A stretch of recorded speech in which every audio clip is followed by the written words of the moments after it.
Yang kelima, Yusmaini Zulkifli Judi dari kampung Cerjabin. Yang keenam, Tengku Zainal Abidin Hasbi Amin dari kampung Cerjabin. Yang ketujuh, Tengku Muhammad Husin Suliman dari kampung Payadua. Yang kedelapan, Tengku Nurhayati Junaid Abu Bakar dari kampung Payadua. Yang kesembilan, Tengku Syarifuddin bin Tengah dari kampung Jamuan. Kemudian yang ke-10, Cud Nurdimah Abdul Karim Yusuf dari kampung Jamuan. Kemudian yang ke-11, Tengku Kamalul Adis Zakaria dari kampung Jamuan. Yang ke-12, Ibu Sri Daryanti Iman dari kampung Jamuan.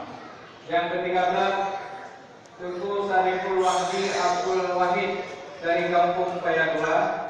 Kemudian yang ke-14, Ibu Darwati Muhammad Hasballah dari kampung Payadua. Yang ke-15, Tengku Fuad Abdul Wahab Dahlawi dari kampung Payadua.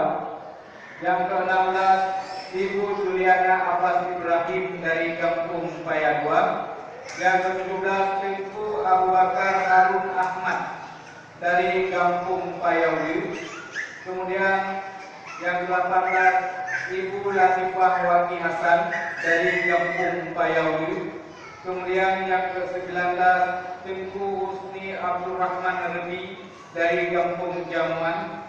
Yang ke-20, Tengku Cud Sa'diyah Muhammad Yunus Daud dari kampung Jamuan.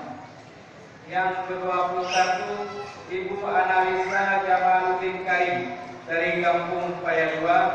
Kemudian yang ke-22, Cud Nuraini Ibrahim Muhammad Amin dari kampung Jamuan. Hadirin jamaah sekalian,